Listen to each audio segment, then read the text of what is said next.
డెఫినెట్గా బిజినెస్లా రన్ అవుతుందండి. ఎవరు ఆర్మ్ ట్విస్ట్ చేసినా బిజినెస్ వర్క్ అవుతుంది. అది two way win win situation ఉండాలి ఆల్వేస్. లుకింగ్ ఫార్వర్డ్ అండి ఫర్ ద ఫిలిం. నిశాంత్ గారు, నాకు ఇందాక మీరు హట్ అవుతున్నారు అంటే నాకు సడన్గా మీరు ఆ క్వశ్చన్తో గుర్తొచ్చింది. ఇది మిమ్మల్ని క్వశ్చన్ చేయడం కాదు, లేదా మిమ్మల్ని నిలదీయడం కాదు, but I want always ask this. ఏమైందంటే సుమ గారు ఒకసారి స్నాక్స్ గురించి ఒక కామెంట్ చేసినప్పుడు మీరు ఆవిడ కాదు క్వశ్చన్ వినండి, చాలా మంచి సార్ వినండి, మీరు చాలా బాగా అడిగారు. నన్ను ఫినిష్ చేయని చెప్పండి సార్. సో డెఫినెట్గా, ఎందుకంటే మీరు అడగడం తప్ప మీరు క్వశ్చన్ వెళ్ళే వాళ్ళు మీకు ఎక్స్పీరియన్స్ ఉండదు కాబట్టి మీరు మధ్యలో కట్ చేస్తున్నారు. ఒకసారి పూర్తిగా వినండి. సుమ గారు స్నాక్స్ గురించి కామెంట్ చేసినప్పుడు మీరు హట్ అయ్యారు. So I appreciate that. నేను తిన్నప్పుడు కూడా ఎవరైనా అట్లా మాట్లాడితే నేను హట్ అవుతా. మీరు హట్ అవడంలో 200% న్యాయం ఉంది. నేను వినండి సార్, మళ్ళీ మీరు వినట్లేదు సార్. సో ఏంటంటే ఒక చిన్న ఫుడ్ విషయంలో మీరు దీన్ని ఇలా స్నాక్స్లా తినే బదులు భోజనాలు చేసినప్పుడు మీరు హట్ అయ్యారు. అది ఎమోషన్స్తో ఉంటాం సార్, మీరైనా మేమైనా అందరం ఒకటే కదా. అలాంటిది ట్విట్టర్లో కొన్ని కామెంట్స్ ఎలా ఉంటాయంటే పేరెంట్స్ని ట్యాగ్ చేస్తూ లేదా ఇంకోటి బూతులతో ఉంటుంది. సో హర్ట్ అవడం అనేది సహజం, అది మీకు అర్థమైంది అనుకుంటా. నెక్స్ట్ థింగ్, ఆ తర్వాత మీరు ఏం చేశారంటే ఆవిడతో మీరు, ఎందుకంటే నాకు ఓన్లీ మీ వీడియోనే చూశాను, మిగతా జర్నలిస్ట్ ఎవరు రియాక్ట్ అయ్యారు లేదా వాళ్ళందరి తరఫున మీరు రియాక్ట్ అయ్యి ఉంటారు. 100% కరెక్ట్. ఆవిడతో సారీ ఏదో చెప్పించారు, ఇట్స్ ఓకే.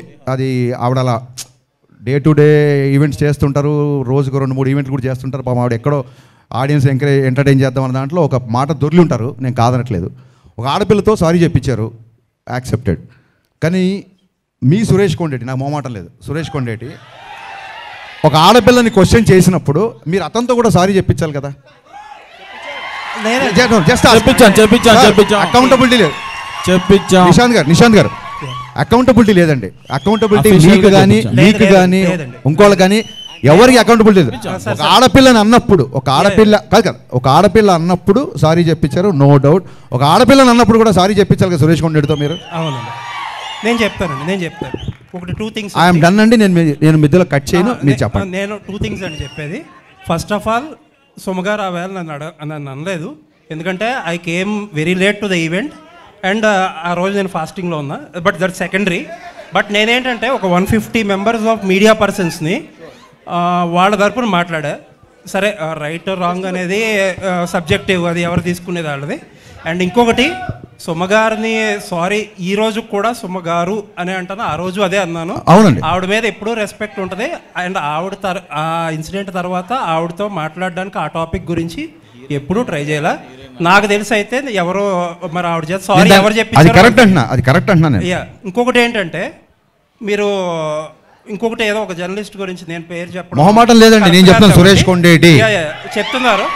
మీకు తెలుసో లేదో నాకు, నేను ఆయనకి చెప్పే, ఆయన సీనియర్ కాబట్టి నేను చెప్పకూడదు కానీ, బట్ ఐ థింక్ సో ఇప్పుడు ఆల్రెడీ అసోసియేషన్స్ ఉన్నాయి, దానికి తగ్గట్టు కొన్ని స్టెప్స్ అయితే తీసుకున్నారు కూడా. Thank you for your patience అండి. Thank you so much. Apart ఈ కాంట్రవర్షియల్స్ పక్కన పెడితే కంటెంట్ పరంగా ఇది రియల్ ఇన్సిడెంట్, ఎక్కడో నార్త్లో జరిగింది, ఛానల్ అయింది. ఇప్పుడు మీరు ప్రజెంట్ సినిమా తీస్తున్నారు కాబట్టి ఇక్కడ ఈ పర్టికులర్ మన స్టేట్స్ సంబంధించి ఎవరినన్నా రిజంబులెన్స్ ఉందా? ప్లస్ కొత్తగా అడ్వాన్స్డ్ ఇన్కమ్ ట్యాక్స్ రైట్స్కి సంబంధించి చాలా టెక్నాలజీ మారిపోయింది, చాలా కొత్తగా కూడా జరుగుతుంది, కరప్షన్స్ కానీ బ్లాక్ మనీ గురించి కానీ. ఇందులో ఏం కొత్తగా ఉండబోతుంది? ఇందులో బేసిక్గా అంటే చాలా సినిమాల్లో ఒక సిన్సియర్ కాప్ని చూపిస్తాం, లేకపోతే ఒక సిన్సియర్ కలెక్టర్ ఆఫీసర్ని చూపిస్తాం కదా. దీంట్లో ఫస్ట్ టైము ఒక సిన్సియర్ ఐటీ ఆఫీసర్ అనేది కంటెంట్ నాకు బాగా నచ్చింది. చాలా సిన్సియర్గా ఉంటాడు. అంటే ఆ రోజుల్లో 80s జరిగింది రిలయన్స్ అంటే, ఆ రోజుల్లో తనకి చాలా డబ్బు ఆఫర్ చేసినా సరే తను రిజెక్ట్ చేసి సిన్సియర్గా తను బ్లాక్ మనీని బయటికి తీసుకొచ్చే ఒక ఆ ప్రాసెస్ బాగా నచ్చింది. సో కరెంటుగా ఇప్పుడు జరిగే పద్ధతులు కానీ ఇప్పుడు జరిగే ఐటీ రేట్స్ దీనికి కానీ సంబంధం లేదండి. కరెక్ట్గా ఆ టైంలో జరిగితే ఎలా ఉంటుందో అలాగే చేశాను. ఎందుకంటే ఇప్పుడు మొబైల్ ఫోన్స్ వచ్చి చాలా రూల్స్ మారిపోయినాయి, కమ్యూనికేషన్ మారిపోయింది, ఇప్పుడు ఈవెన్ మ్యానిపులేషన్ కూడా మారిపోయింది. సో కరెంట్ దానికి దీనికి ఏం సంబంధం లేదండి. మాకు ఉన్న కాంట్రవర్సీలు చాలు, మేము కొత్త కాంట్రవర్సీలు పెట్టుకోదలుచుకోలేదు.